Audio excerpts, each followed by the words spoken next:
Rhythm ક્રિએશનમાં તમારું સ્વાગત છે।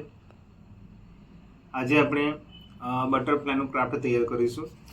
બટરફ્લાયનું ક્રાફ્ટ બનાવવા માટે ડ્રોઈંગ શીટનો મેં અડધો ભાગ લીધો છે। હવે આ ડ્રોઈંગ શીટને આપણે વચ્ચેથી ફોલ્ડ કરીશું।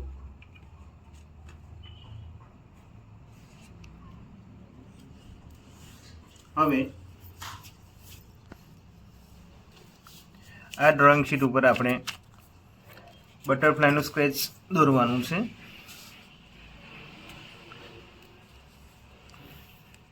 વચ્ચેથી આપણે કાગળને વાળવાનો છે, તમે જોઈ શકો છો।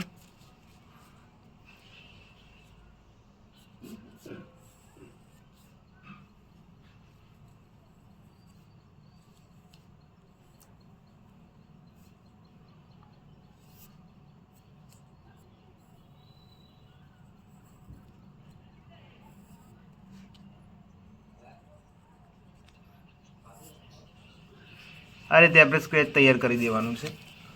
હવે કાગળને ખોલ્યા વગર આ રીતે ફરીથી આપણે ડાર્ક લાઈન કરી દઈશું, જેથી કરીને આપણે કટિંગમાં કોઈ પ્રોબ્લેમ ના થાય।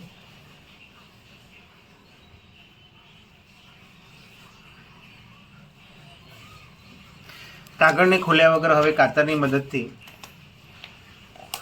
આ દોરેલા પતંગિયાને આપણે કટિંગ કરી લઈશું। કાગળને ખોલવાનું નથી।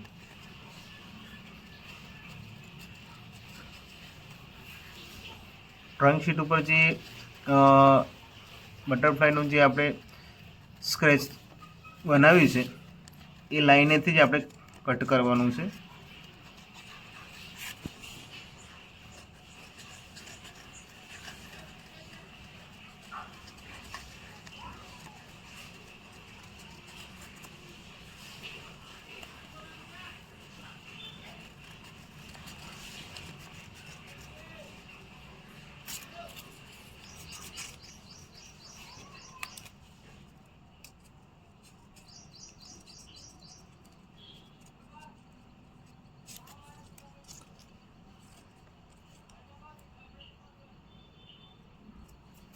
તમે જોઈ શકો છો આપણો બટરફ્લાય તૈયાર છે।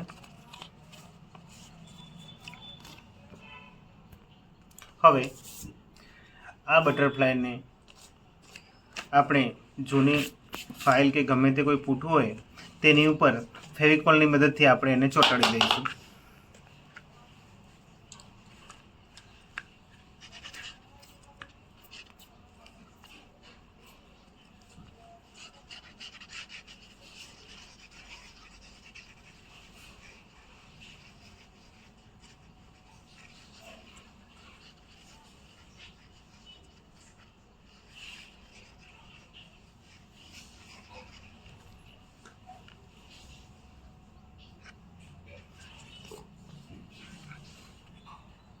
તમે જોઈ શકો છો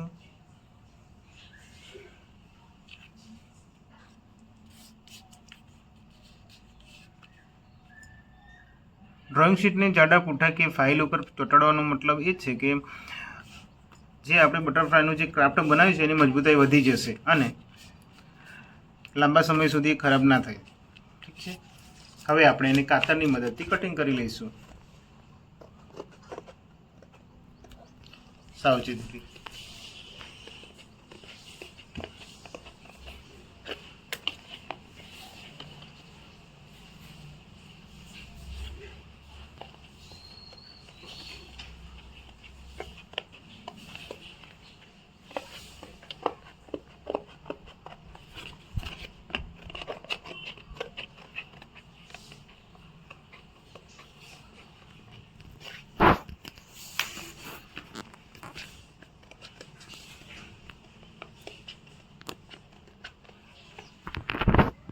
બટરફ્લાયનું ક્રાફ્ટ આપણે કટિંગ કરીને તૈયાર કરી દીધું છે। હવે આની અંદર આપણે કલર કરીશું।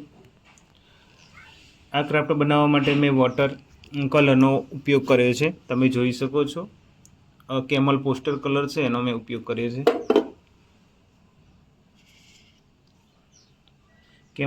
કેમલ પોસ્ટર કલર હોય તો એનું રિઝલ્ટ સારું આવે છે। તમે જોઈ શકો છો આ રીતે આપણે જે બનાવેલા ક્રાફ્ટને આપણે કલર કરી દઈશું.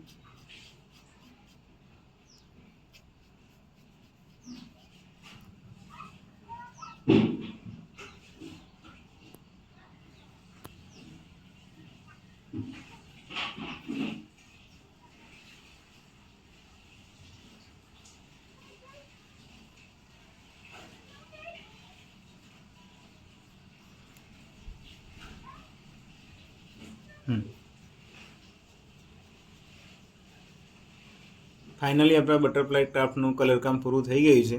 મેં અલગ અલગ કલરના બટરફ્લાયનું ક્રાફ્ટ તૈયાર કરેલું છે. તમે જોઈ શકો છો હરેક કલરનો ઉપયોગ કરીને મેં અલગ અલગ કલરના બટરફ્લાય બનાવેલા છે. તમે જોઈ શકો છો આપણે આ ક્રાફ્ટને આપણા ઘરે અથવા ઓફિસમાં ડેકોરેશનમાં ઉપયોગમાં લઈ શકીએ છીએ અને આપણા ઘર કે ઓફિસની સુંદરતામાં વધારો કરી શકીએ છીએ. તમને મારું આ ક્રાફ્ટ વર્ક કેવું લાગ્યું? ગમ્યું હોય તો લાઈક કરજો, કોમેન્ટ કરજો અને મારી ચેનલને સબસ્ક્રાઈબ જરૂર કરજો. Thank you.